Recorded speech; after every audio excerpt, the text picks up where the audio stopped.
எம்ஜிஆர் அவர்கள் வந்து இப்படி கழுத்தில் இப்படி கையை வச்சுக்கிட்டு உட்காந்துருக்காரு சுட்ட இடத்துல இப்படி giving him first eight. I remember MGR அவர்கள் வந்து இப்படி உட்காந்துருக்கிறது எனக்கு இன்னும் அப்படியே கண்ணுக்குள்ளேயே அது இருக்குது. I did know what happen but we struggled a lot at that point. M R Radha MGR அந்த சம்பவம் வந்து வரலாற்று உலகத்துக்கு பூரா தெரிஞ்ச ஒரு சம்பவம். அது வந்து ஃபேமிலி ரொம்ப பெரிய ஸ்ட்ரகிள் பண்ணியிருக்கோம், சஃபர் பண்ணியிருக்கோம், ஜெயிலு கேஸ் அதெல்லாம் போட்டு அது ஒரு பெரிய.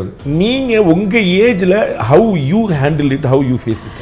எனக்கு வந்து ஃபஸ்ட்டு அந்த இன்சிடென்ட் நடந்தப்போ ஐ ரிமெம்பர் விஜயகுமாரி அம்மாவும் எஸ்எஸ்ஆர் வந்து அவங்க தான் எங்கள் அம்மாவை ஹாஸ்பிட்டல் கூட்டிகிட்டு போனாங்க. அப்போ கூட்டம் வீடு உடைக்கிறாங்க இதெல்லாம் நடந்துட்டு இருக்கும்போது அவங்க வந்து எங்கள் அம்மாவை கீழே படுக்க வச்சு என்ன நடந்ததுன்னு தெரியாது. எங்கள் அம்மாவுக்கு ஏதோ ஷூட்டிங் தான் தெரியும், என்ன நடந்ததுன்னு தெரியல. டெய்லி தான் ஷூட்டிங் போவார் இல்லை, இந்த மாதிரி ஷூட் அவுட் ஒன்று, அந்த ஷூட்டிங் வேறு இந்த ஷூட்டிங் வேறு.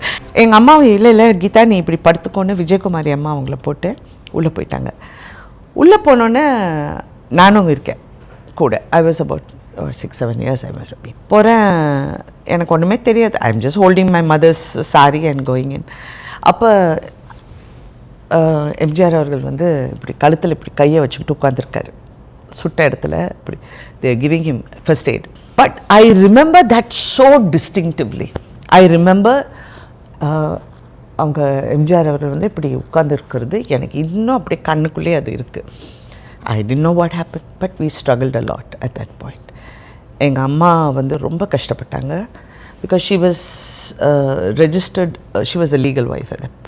ஸோ ஆல் த கேஸஸ் அது இது. ஸோ என்ன பண்ணாங்க, எங்களெல்லாம் ஸ்ரீலங்கா கொண்டு போய் ஹாஸ்டலில் அங்கே படிக்க வச்சாங்க. இதோட எந்த பாதிப்பும் நமக்கு வரக்கூடாது, நீங்கள் படிங்கன்னு சொல்லி. அப்போ யாருக்கும் தெரியவும் கூடாதுங்கிறது அது ஒரு பெரிய challenge. And she said no, I want my children protected, இந்த சினிமா வாடையே இருக்கக்கூடாதுன்னு எங்களை எல்லாம் கொண்டு போய் ஸ்ரீலங்காவில் படிக்க வச்சாங்க. அப்போ வீடு எல்லாமே வாஸ் அண்டர் சீஜ். என்ன மக்கள் வந்து கொந்தளிச்ச டைமு. நாங்கள் சென்ட்ரல் ஸ்டேஷனில் படுத்தோம். வி ஸ்லெப்ட் ஆன் இந்த பிளாட்ஃபார்ம் படுத்து. அப்போ வந்து 3 days ஜர்னி. இங்கேருந்து ராமேஸ்வரத்துக்கு ட்ரெயினில் போனோம்.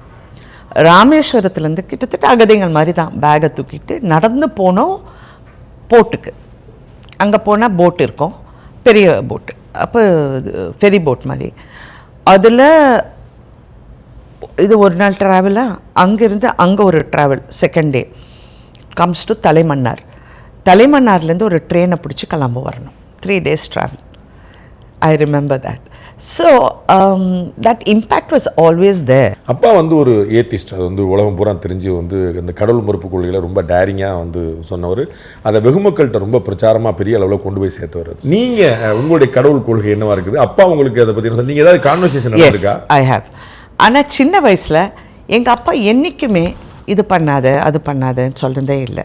ஏன் அப்பா கிட்ட ஒரு நாள் நான் கேட்டேன், ஏன் உங்களுக்கு கடவுள் நம்பிக்கை இல்லை அப்படின்னா அவர் அப்படியே யூனோ அது அவர் டிப்பிக்கலாக வரும். அதான் இவ்வளோட ட்ரையர் போட்டு அப்படியே உட்காந்துட்டு அப்படின்னு.